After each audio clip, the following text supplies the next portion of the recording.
Welcome back to the ZERT Coffee and Chaos podcast, a show where we talk about anything and everything relating to what it means to be a prepared individual and a survivalist in today's day and age.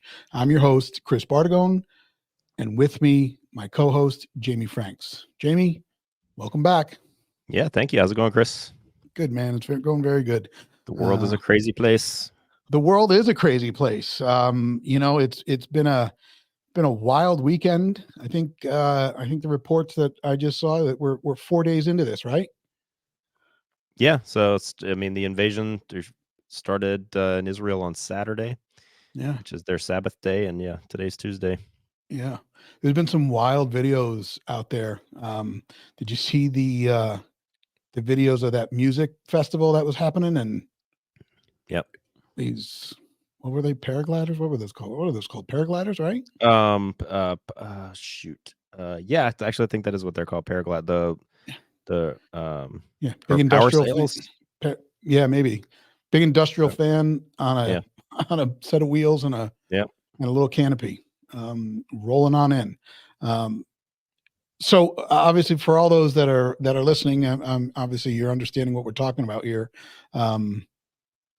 There's some really, really crazy things happening in the Middle East right now, and it's very, very important to pay attention, because I think there is a lot of potential bad that can come out of this on a global scale.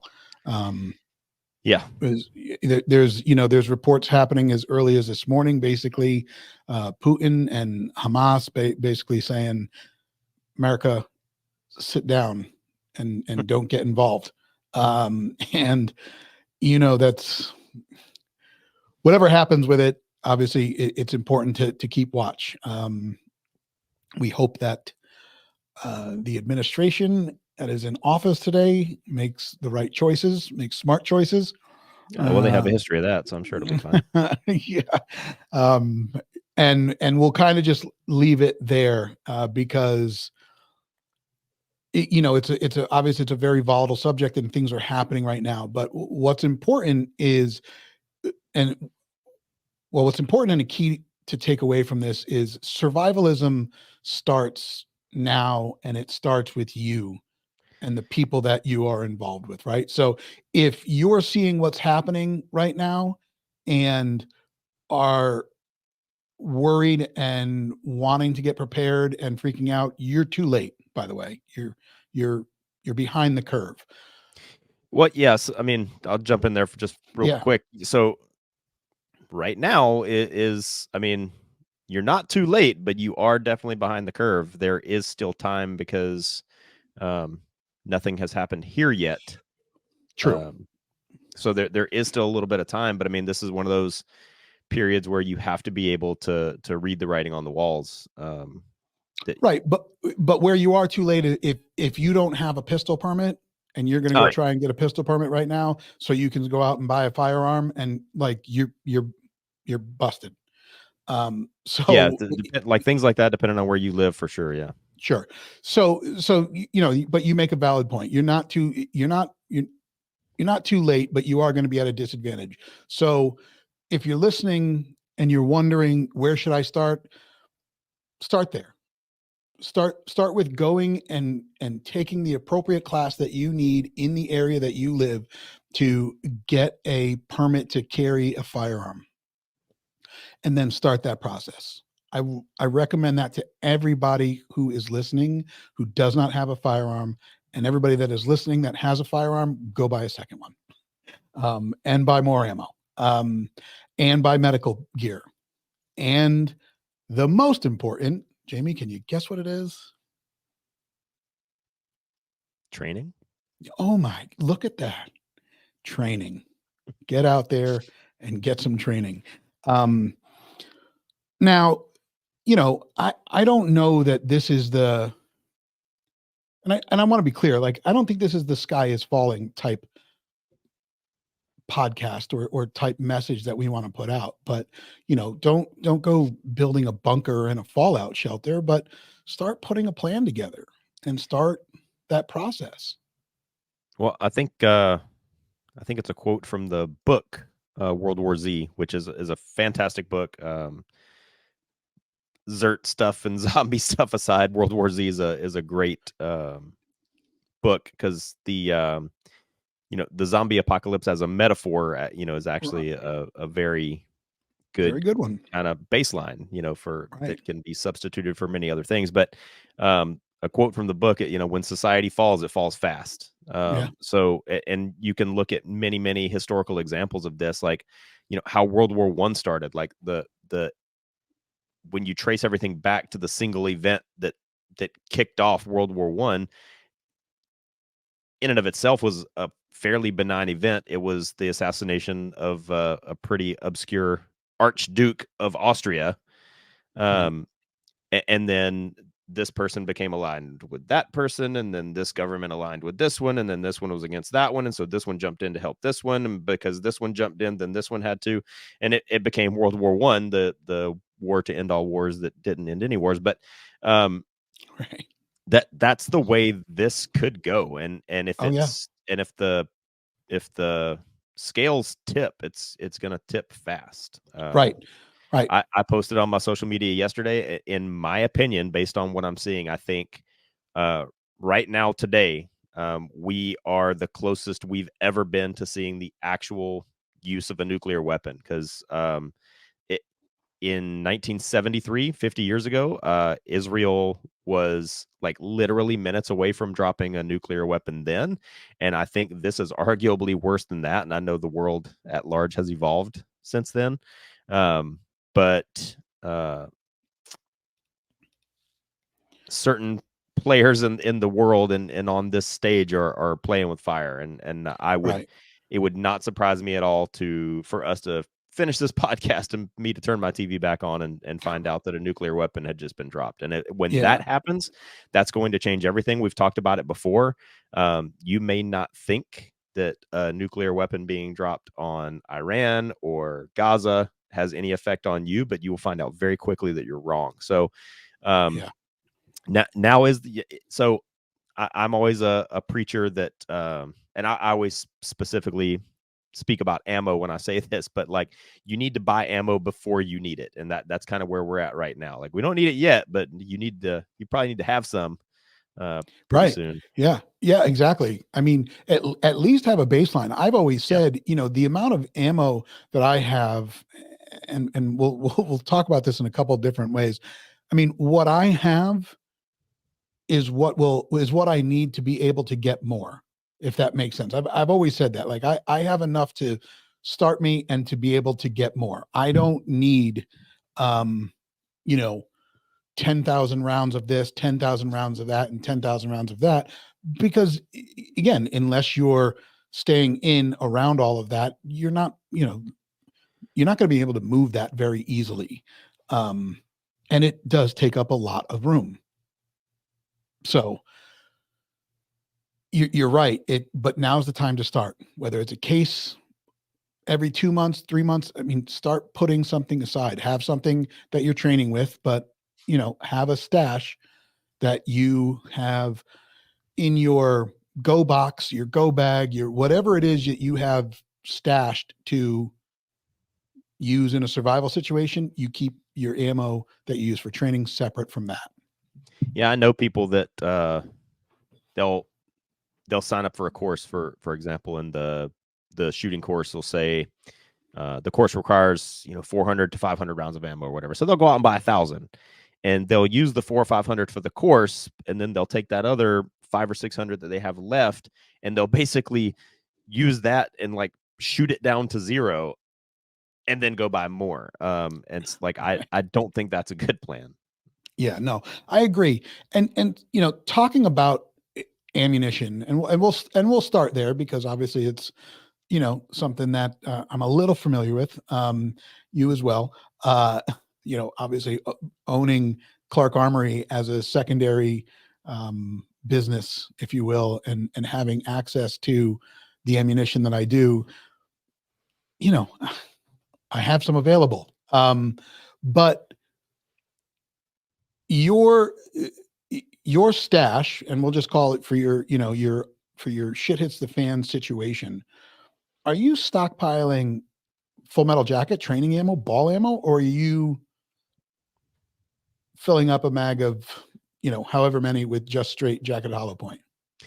First of all, I wish I was as good at saving money as I am at saving ammo. But no, so like I back up a couple of steps. Yeah. I have a kind of going off of what I just said a second ago. I have what I call my freedom stash, and it's something I can't Sure. remember who I first heard that term from, but I first heard that term about 15 years ago, and I've taken it on. I'm a firearms instructor. I train on my own. I'm a competitive shooter, and all of that requires ammo. So several years ago, I have a well, I'm an organizational freak, so I have all my ammo like sorted out by type and by caliber and all that stuff. But at the very top shelf of my ammo storage, there is a shelf that's my freedom stash, and that's the ammo that I do not touch at all ever. Period. If I run out of my other ammo, I'll cancel my class or cancel my competition or whatever. But I'm not going to touch that ammo until I need something. And so you kind of ran up against two things with your last statement about Sure. Having enough ammo to get more or whatever. And one of the things we've talked about that really is one of the key components and more unique components of ZERT is the community aspect, because everybody has this romantic notion that you're going to be John Wick and that you're going to, one person is going to take on 70 and you're going to be able to win. But that's not reality. Speaking of Israel, I read a news story coming out of Israel today that these two, Israeli citizens that were, because in Israel, military service is mandatory. So these two people, as a husband and wife, they had both been officers in the Israeli Defense Force, but they were no longer on active duty, but they did possess firearms. And they lived in the area that was invaded by the Hamas militants, and they had to defend their home. And so they had a little bomb shelter as part of their separate part of their home.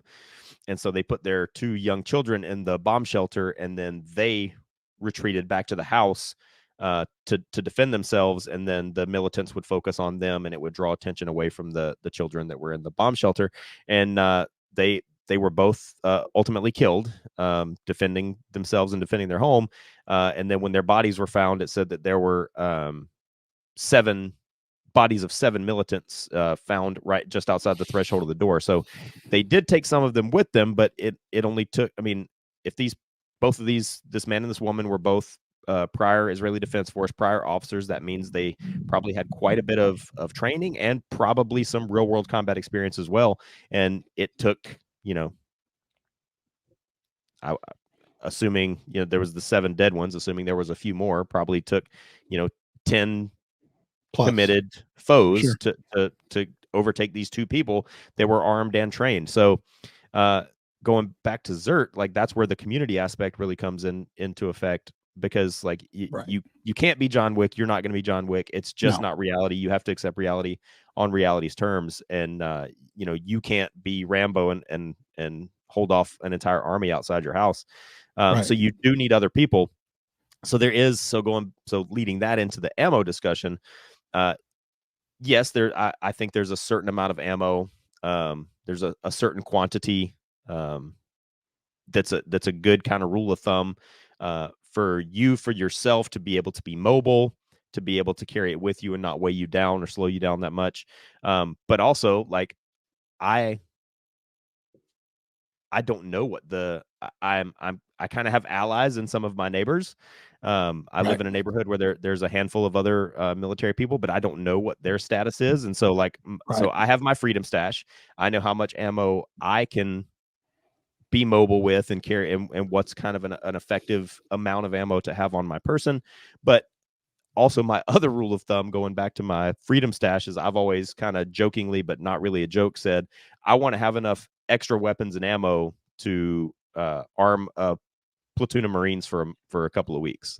So if I gang up with my neighbors or the other people in my circle, if we're able to establish communications and link up in the event of an emergency, I also want to be able to arm and equip them. And so, I mean, that's, not to sound like too much of a nut job, but I mean, there is that, like, Well, no, but you bring up, you listen, that's a very valid point. And if you think about that in totality, we just don't have to talk about ammo here. We can talk about rations, food rations, medical Yep. supply, whatever. You would want to basically kit out everybody that is around you in the same type of loadout that you would have to make it's a force multiplier at that point. You Yep. now have 10 more people just like you with exactly what you have, and it's all interchangeable. So, I mean, I think that's a really, really good point. And just to kind of expand on it, and back to the whole ZERT thing, you're right. That is what ZERT is as a community. And it's important to know who is in your area that has that same type of mentality. And then, okay, so 2 doors down, that Jimmy is set up and thinks just like you, but in between you and Jimmy is, maybe Mike, who is not geared up, doesn't have a pistol for whatever reason. And that, all right, this guy needs some stuff. But I obviously, that's a huge point. Good point in bringing that up. But what was your question? You did ask Well, something specific about yeah. So, I've thought about it, and even looking in my stash, there, I don't know, however many ammo cans, and it's pistol. So pistol ammunition, ammo cans filled with FMJ. Full Metal Jacket, for those not aware, training ammo, ball ammunition used to put holes in paper. Can it put holes in humans or animals? Yes, it can. Is it as effective as a jacketed hollow point or a self-defense round? No, it is not. So does it make sense to stockpile one or the other? Is your stash all training ammo? So my freedom stash is mostly green tip, and it's mostly preloaded into magazines. And people that have a problem with that, or that have heard that there's a problem with that, there really isn't. And I always use the example: do the springs on your car go bad from sitting in your driveway? No, they don't. They go bad from going out and riding and the springs bouncing up and down and compressing and decompressing. So if the springs on your car don't go bad from sitting in the driveway, then the springs in your magazines don't go bad from just sitting there loaded. It's fine. As long as you have high quality equipment, it's fine. I've been in the military for 26 years, and I've seen magazines that have sat loaded in ammo cans for years and years and years, and they come out and they operate just fine. So for remind me to put a pin in that question when we get to a point here. Okay. So most of my my freedom stash is the what is it? I don't feel well, so I'm drawing a blanket. Is it the M855 green tip? Yeah. Yeah. Yeah, it's XM193 is the ball. That's right. Yeah. So a lot of it's M855 preloaded into magazines already. And then some of it is XM193. It's a full metal jacket hollow Boto hollow point that's on stripper clips. I have a video of this on my YouTube channel. I'm a big advocate of stripper clips. That's there's a reason why the military uses them. Anybody that doesn't have them, you can probably get them at an Army surplus store or a gun show for really cheap, or you might, if you know somebody in the military, you probably get them for free, because a lot of times we use them once and just throw them in the trash. So I'm constantly digging through the garbage, like when we go for our range days, and I bring a whole bunch of strippers home with me, stripper clips home with me. And I put my ammo on the strippers, even if I'm just going to a class or going to a competition, because I hate being the guy that I don't want anybody waiting on me. So I always have my ammo on strippers. So when I have to go back to my car to reload my magazines, it's just brr, brr, brr, and I'm done.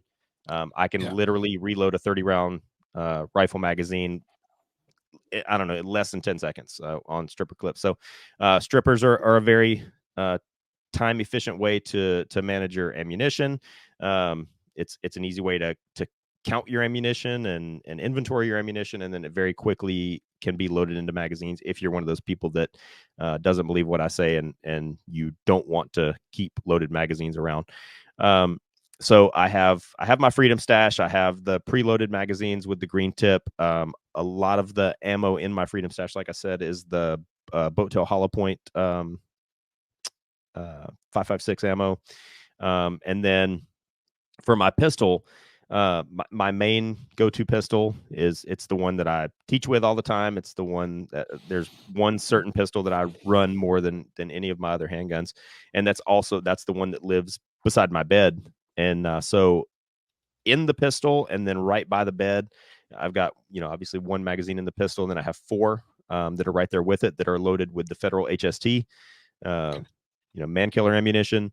And then down in my garage, I have my two battle belts hanging up, and both of my battle belts have four pistol mag pouches each, which stay loaded, and those are loaded with just 147 grain FMJ.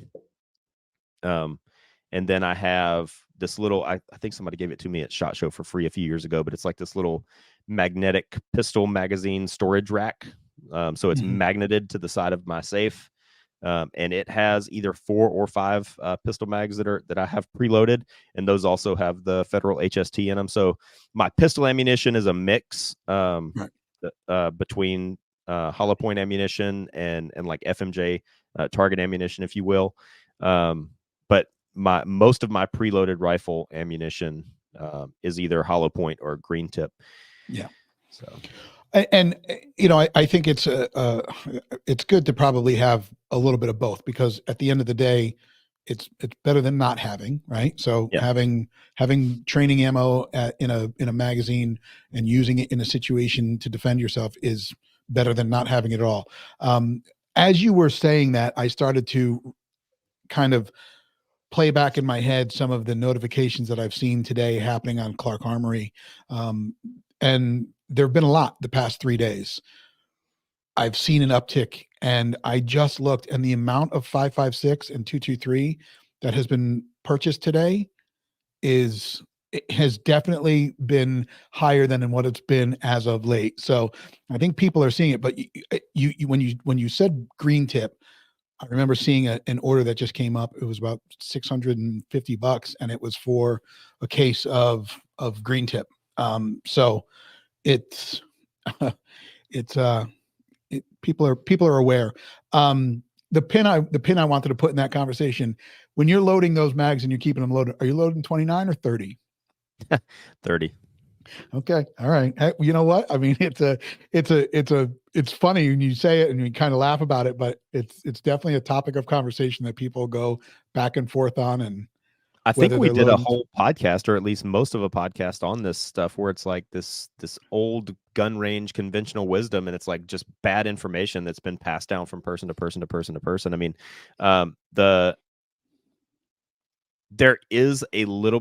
So number one, most 30 round mags, like Magpul P mags, and most like GI, like government issue, like military law enforcement magazines, you can jam a 31st round into them, and that causes a lot of problems.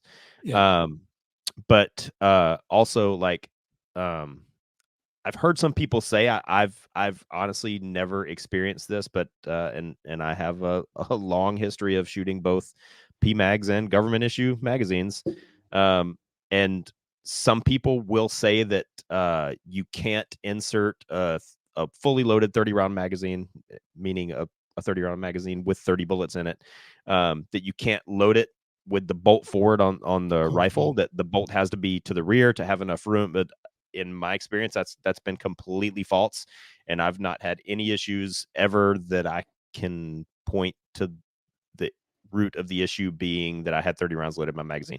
Now, as an instructor in the military and on the civilian side, I've seen many, many, many instances where people have accidentally jammed a 31st round into their magazine, and that does cause problems. But but that's a separate argument. But nope, it's 30 round magazine, I'm putting 30 rounds in it. Yeah, good deal. And so, and we were talking about this earlier or yesterday. Ultimately I have 2 locations, right? So I'm in my office all day, and then obviously I'm at home at night and other times. So, I have duplicate. So I have a belt, here, and I have stash here, and I have a case here, and then I have the same obviously at home, and they are identical in how they are put together. I don't need a lot of ammo in my stash here because there is a door in the back here that leads to more. So, we have some stuff there. There's food, there's medical supplies back there. All of it is back there. So it's not obviously not as important to have as much here, and then the rest of it is just at the house. One of the things that I don't have here, and it's only at the house, is, well, I take that back. We do have plate carriers here, but I don't have armor here. You and I were talking, and this was based off of a conversation that I had with a friend of mine yesterday. He and I have known each other for a long time, and he lives out in Montana, and he was a Marine, and he's been back and forth between the East Coast and out West, and he's settled out in Montana, and he works in the EMT fire department out there in Montana. And so, he's around obviously he's around that stuff a lot. And so he's got some of that skill, that baseline skill. And he does a lot of shooting. And it's funny, the other day I was like, so what are you carrying now? And and I hope he listens to this, because I'm gonna zing him here. He was like, oh, a P238. So he's carrying like a micro 380. He's like, but I'm a really good shot. And I was like, okay. I mean, and he is. I mean, I'm sure he is a good shot. And he's got two younger children. So he's, he said he's constantly picking them up and putting them down. So he can't really carry appendix, this, that, and the other thing. And my challenge to him would be, I'm up and down in a chair, in and out of a car, and I'm carrying appendix all day. And it takes a minute to get used to, but it can be done. I would suggest carrying the right type of, and again, I guess it's better than not carrying at all, but you are limited when it comes to that. So, and just where that's concerned specifically, I'm an instructor with Active Shooter Defense School here in San Diego, and myself and my partner co-owners of it, and we have a partnership with a Krav Maga gym here in San Diego as well. And so we got tired of hearing people debate like appendix carry versus 3 o'clock versus 5 o'clock versus small the back, all these different things. And so we all brought our guns and our holsters over to the Krav Maga gym and basically just fought each other for like a full day. And we all have, hand-to-hand martial arts, mixed martial arts, whatever training, whatever you want to call it. We all have extensive firearms training, and we all have extensive experience carrying firearms. And so there was 4 of us, and we would just tackle each other, hold each other down, put each other in different holds, but take each other down to the ground, roll over, get on our backs, get on our stomachs, and we would carry in all different configurations, and then fight each other and see if we could tell if it was easier to get your gun out appendix, if it was easier. And really what we found out at the end of the day was, if you have some training and you know how to fight a little bit, at the end of the day, we all just came away with the same preferences that we went into it. And we really found out that it really is a preference. In all these different situations, there were some times that we couldn't get our gun out no matter where it was. And then there were times where we could get it out no matter where it was. I lean towards appendix because if I'm, this is kind of what I lean back on all the time, is if I'm sitting in my vehicle with my seatbelt on, fully clothed, appendix is the one where I can best employ my weapon if somebody quickly came up to the side of my vehicle with no warning. And it's also the best way that I can get it out with the least amount of movement. And when I say the least amount of movement, I mean, I can just move my hands very slowly and subtly and pull my gun out of appendix carry without having to shift around. Yeah. There's no telegraphing with that. I'm not giving a Yeah. And then one of the other things, I mean, people and people, let me just put this out there as a preface: carry however you want to carry. Right. That's whatever works for you. But where I found I did not like carrying, strong side between 3 and 5 inside the waistband was like, okay, that's where the firearm is. Great. Obviously you're carrying your mags on your other side. It's more of a belt setup, where what I like about the appendix is it's all right here. I can access that firearm with a lot less struggle with my support hand as I can with my strong hand. Having to get your firearm out with your support hand when it's on your 4 o'clock can be a slight challenge if you have a little bit more mass than a smaller person. It's just a challenge. And like you said, you have to do a lot of movement to get it.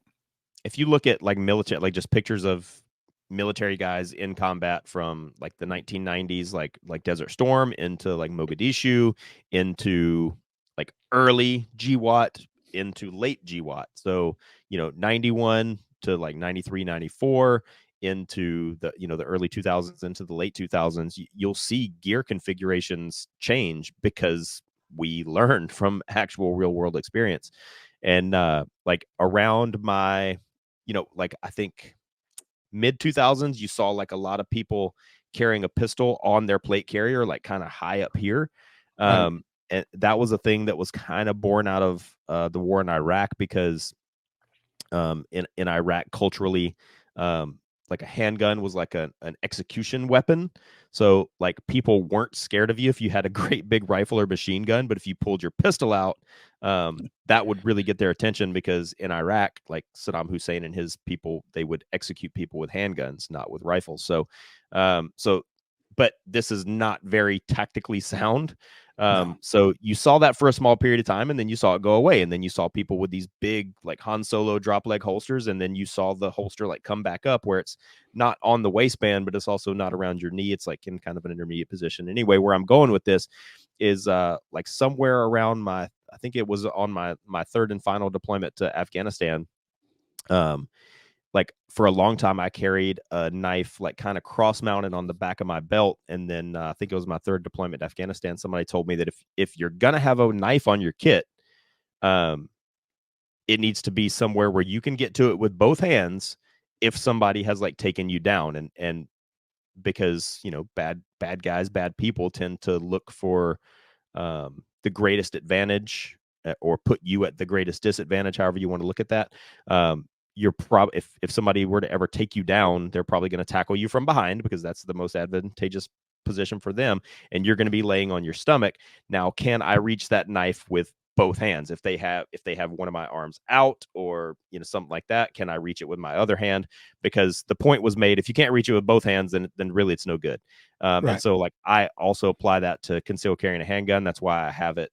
That's why I prefer appendix carry, because if somebody tackled me from behind or whatever, I can still reach it with both hands with my arms underneath me, or if I only have one arm or whatever. So. Right. Well, you make a very good point. A criminal, an attacker, they're somebody mugging you, somebody wanting to rob you at the ATM, they are going to approach you from behind. Right. And, if they're behind you, they are not seeing you drawing from appendix. But again, going back to carry how you want to carry what's comfortable for you, but just understand that you need to be able to access whatever that weapon is with both hands with as much ease as you possibly can. Yeah, carry something and carry all the time. Like exactly. But anyway, we kind of went sideways there, because he reached out to me, and like he asked me some questions. And his first question was, is Clark Armory still carrying plate carriers? And I said, no, that's on the ZERT site. And so you and I had a conversation about plates. I mean, I have my plate carrier set up, and like I said, I only have one of those. I do have a chest rig set up here, so we're good to go. But when it comes to armor, we talked about this in the beginning of ZERT, like, and I was wanting more practical than tactical, that approach, because so many people out there have plate carriers, and I had even argued. I said, well, are you carrying it with you to the grocery store? Like, is it always in your vehicle? And I think you made a point once to talk about, like, yeah, if I'm going long distance, it's in my truck or it's in my vehicle. And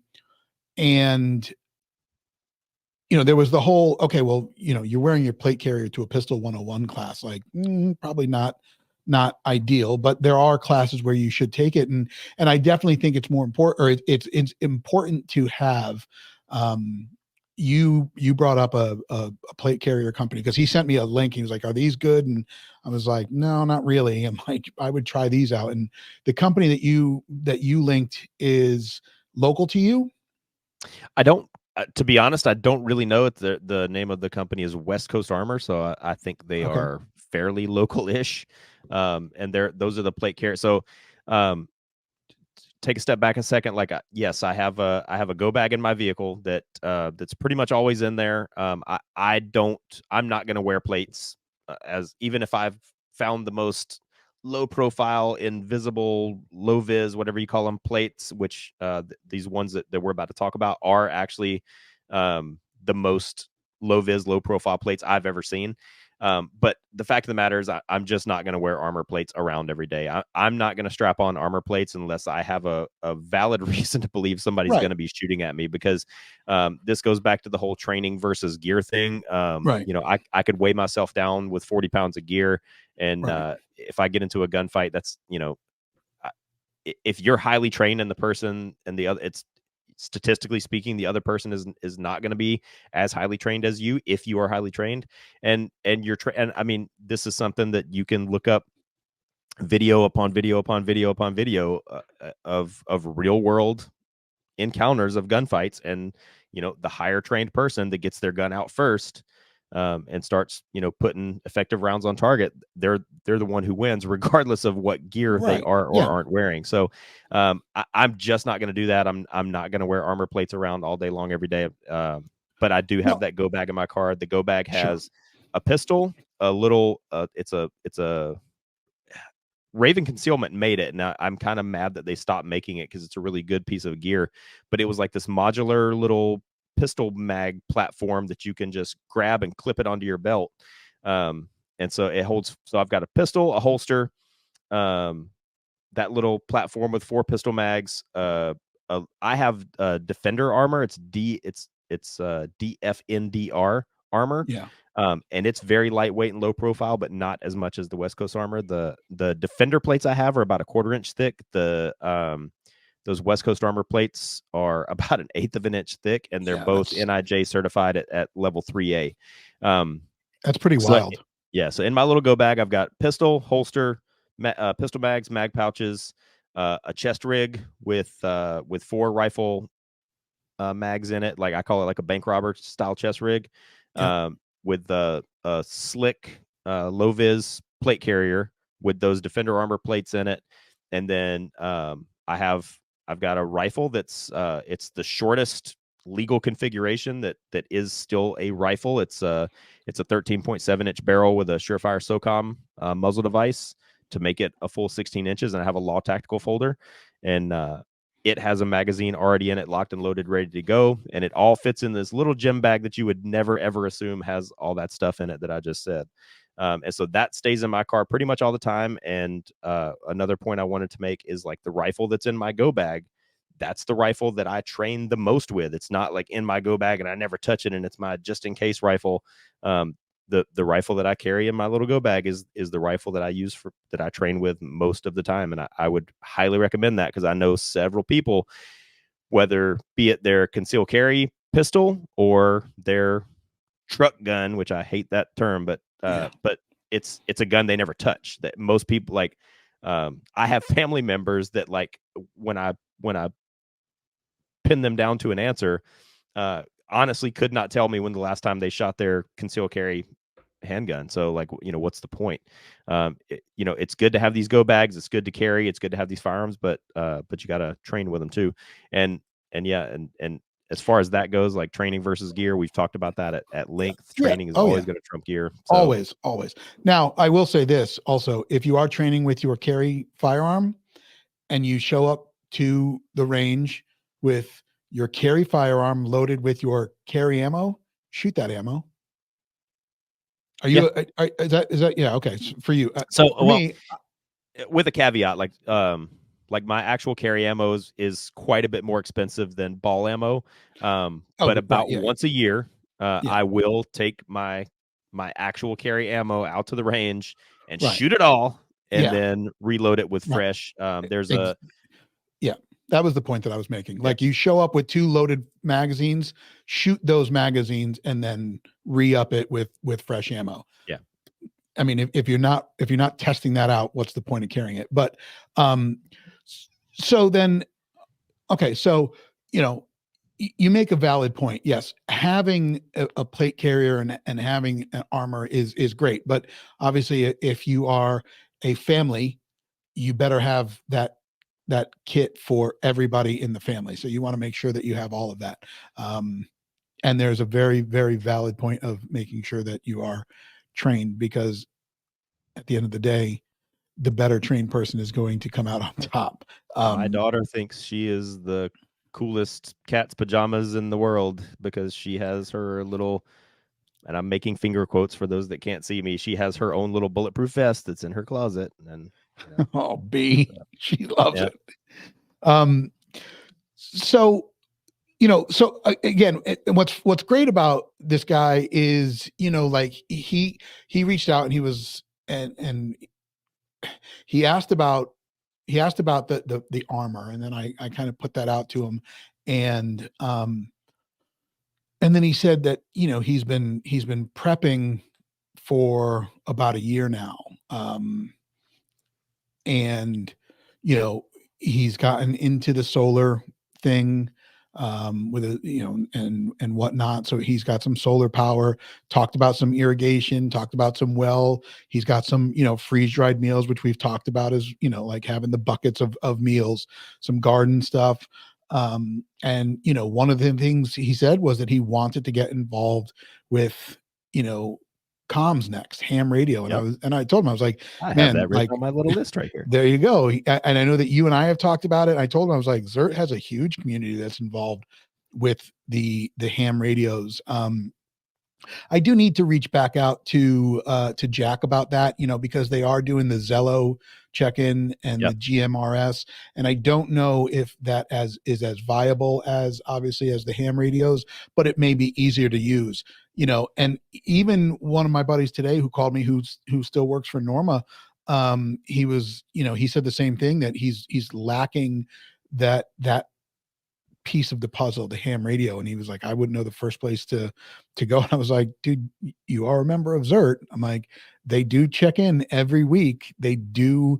And I think they try and I know nothing about it. I have the smarter people that are involved with it than I am, but they try and connect as far as they possibly can with the HF network that they're using. So, he was like, do you guys talk about that and EMP stuff? And I'm like, we've talked about Faraday cages and EMPs before, probably not at length, because I don't know how much you do with it. So I don't know how Me involved you personally, are. no, very, very little. I mean, Yeah. I do have, I've got radios and I've got them all set up and stuff. And like, I just want to say something, like, because you just hit on a good point about your buddy that was asking you all this stuff. Um, if you take nothing else away from this episode, I would say the number one takeaway is, like, especially with an eye towards what's going on in Israel and what could happen here.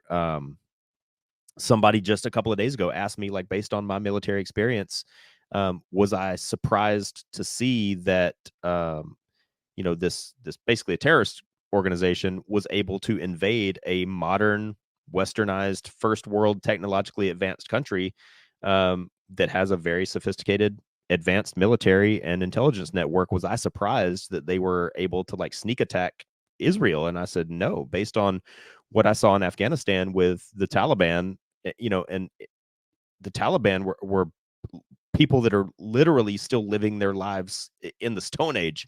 And they are able to effectively communicate, and they're able to coordinate attacks, and they're able to coordinate military operations. And so, like, there are low tech forms of communication that are still very valid, and that you can you can still coordinate stuff. So comms is important, but where I was going with that is prepping is building blocks. Like I think I sound a little bit crazy sometimes because I'm like, I've got all this stuff and I've got that stuff and I've got this truck that's all built up to go anywhere and I've got all these weapons and I've got all this ammo and my daughter has body armor and all this. But like for a little bit of my background from an early age, like when I was a real little kid, I loved just action movies and James Bond movies and Rambo movies and all that stuff. And from the time I was a little kid, I was like, I want to be like those guys. I want to be the guy that can do anything. I want to be the guy that can jump out of a plane with a parachute and knows what he's doing. I want to be a guy that can scuba dive. I want to be a guy that can jump in a tank and drive it. I want to be the guy that can jump in a helicopter and fly it.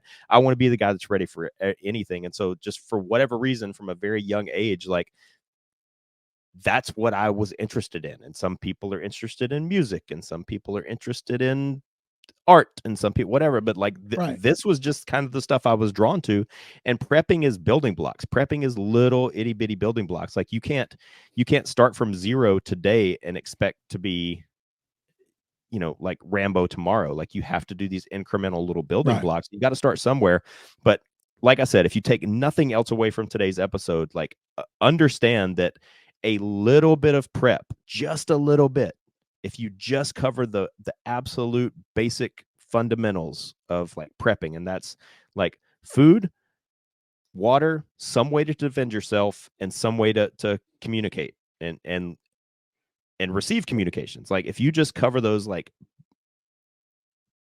very, very basics, that's going to put you so far ahead of everybody else, because there are so many people that have their heads buried so far up their ass that have not prepared for anything at all, period, and they do not have anything other than what's in their refrigerator today. If you prep just a little bit, it's going to put you so far ahead of so many other people. So don't worry so much about it, but look at it like building blocks. You got to start somewhere. You got to start at the foundation, and then once that's covered, you can build up and up and up and up. And then one day maybe you'll be as crazy as I am. But but honestly, like really and truly, if you take nothing else away, just like a little bit of preparation is going to put you so far ahead of most other people. Right. And I think what's, you know, another key takeaway from this is if you think you are alone in your thought process, if you're getting into this survivalism movement, which by the way, we've touched on, has been around since the 50s. This is not something new. Whether you dress it up, you call it prepping, whether you know, whatever you want, this has been around since the first threat of nuclear attack way back in the day. I mean, you know, way back when, this has been a movement, and it starts now, and it starts with you, and you can easily find out and educate other people around you. I mean, you know, one of the things was that he said to me was none of his other buddies are into conspiracy theory. And you know, like you and I talked about, like that's definitely not the way to try and attract more people. Like that brings you down the, you know, tinfoil hat road. And yeah, if you're not sure, I definitely wouldn't lead with that. Right. Yeah. Like definitely don't lead with that. Like just again, it's all about talking about being a survivalist and a prepared individual for today's day and age. And that can lead to so many different conversations. And you can liken it to so many things we've seen over just the past 3 years. You can talk about COVID, which quite honestly, I mean, just look at 3 years, right? The COVID situation, you could have been prepared for that. Yep. The BLM riots in the streets, people not being able to get down highways situation, like that was a scary time. I mean, you know, people were getting attacked outside of their business, trying to defend their business. People driving on the highway being surrounded by hordes of angry protesters, rioters. The fact that our border has been wide open and pretty much abandoned for the last 3 years. And I mean, this is another thing, like no offense to anybody, but like people that just don't know any better, assumes that because all of these people are streaming across our southern border, that they're all Mexicans that are coming from Mexico. Just, not true. It's not true at all. Like this past Saturday, 3 days ago, I taught an intermediate level shooting course here in San Diego, and the range that we use is about 3 miles from the border. And as we were rolling into the range, we saw this group of 20 people that had very obviously just come over the border. And thankfully, the Border Patrol like has a pretty significant presence in that area. So they did detain them all. It was about 20 of them. And none of them looked Mexican or, what they didn't look Hispanic. They didn't look Mexican. They were all, we think they were like Haitian or African of some sort and Middle Eastern. And so, and I know one of my friends owns a gun shop, and he was telling me that they just got a bulletin from the ATF to be on the lookout for people making straw purchases of large quantities of heavy caliber ammunition. And our border has been wide open for 3 years, and I, with my own eyes, just saw all these people on Saturday that had just minutes before had illegally crossed our border into the United States, and none of them were Mexican. They all looked African and Middle Eastern. And so if you think this stuff is not real, or you think it can't happen, and you like it is here, and it is happening, and the writing's on the wall that we and like you said at the top of the show, like I don't want to tell you that the sky's fallen, but I do think the writing is on the wall that that we could be facing some kind of situation here in this country relatively soon, and right. If you're not getting ready for it, you need to. Yeah, and just to kind of piggyback on that, I said this about COVID. Nobody thought that the globe would be shut down over a virus. I can guarantee you, everybody, you could have asked everybody leading up to that if in their lifetime they would have ever thought that would happen. And guaranteed nobody. And if you're not thinking that we've had 2 world wars, if you do not think that a third one could happen, see the comment I just made. Well, yeah, if you didn't think COVID was gonna, if you didn't think the world could be shut down because of a virus, and then you saw it happen, and we asked the same question, do you think we could head into another world war? And you say, well, no. Think again. Like, that's why I don't like using hypotheticals, and I don't like using citing like unproven conspiracy theories, because those things are all debatable. And when I teach my classes, and when I'm in an environment like this where I'm being recorded and everything that's coming out of my mouth, like I like to cite real world data that you can go find for yourself, and look at the Boston Marathon bombers. Right. That was a major U.S. city, Boston, Massachusetts, major U.S. city that was completely brought to its knees by 2 idiots that really didn't know what they were doing. No. It was these 2 young kids, these 2 young men in their late teens, early 20s that built 2 hodgepodge IEDs. They brought an entire U.S. city to its knees, and that was 2 people that didn't know what they were doing.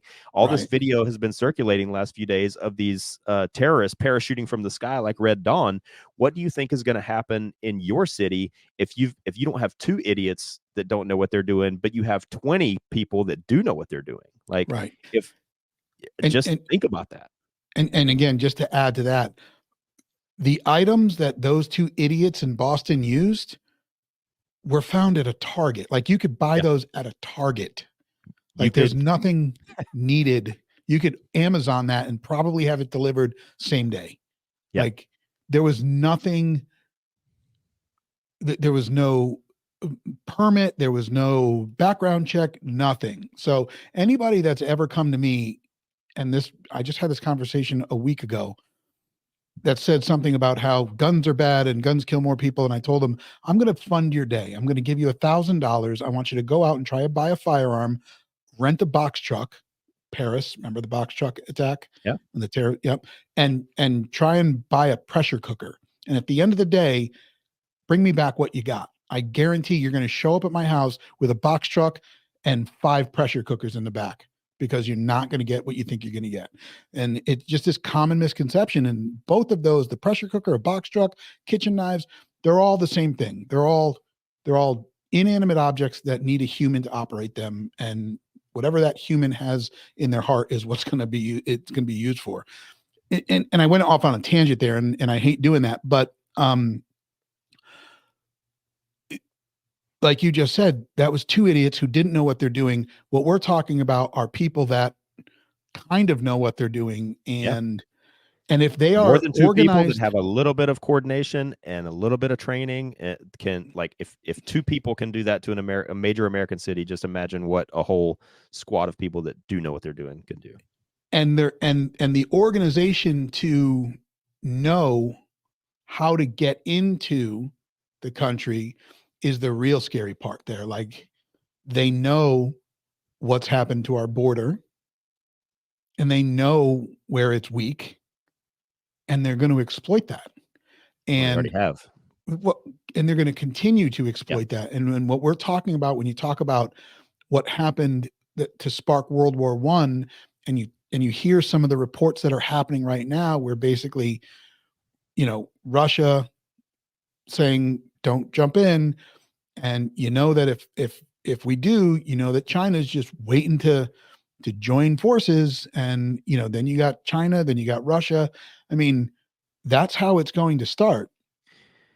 And I heard one person make a really good point about what's going on in Israel is, for us, for people my age, like 9/11 was our big, pivotal event of our lifetime. This to people in Israel, this is a much, much, much bigger deal than 9/11 was to us. So, right. Like, it's definitely the time to, whether it's a whiteboard, whatever it is, get your survival plan out in front of you. Understand what it looks like.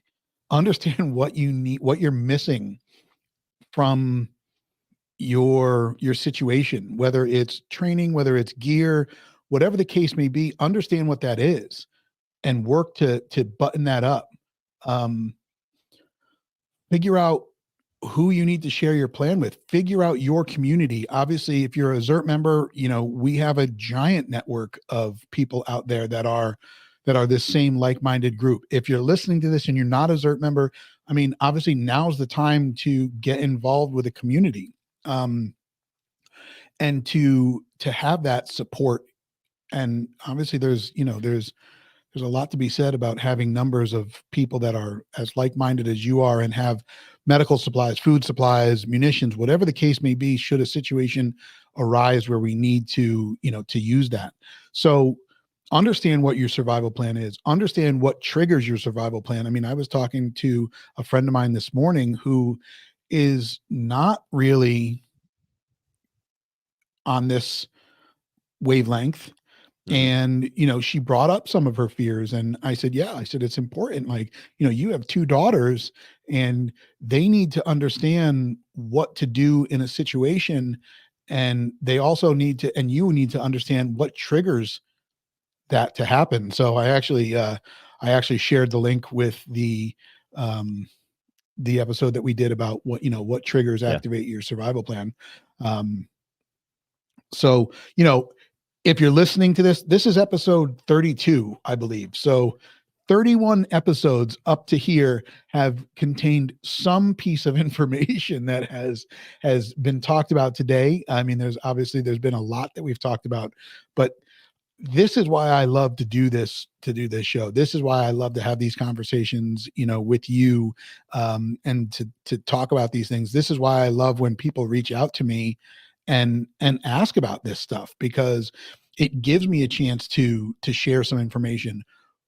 Is my survival plan perfect? No, it's not.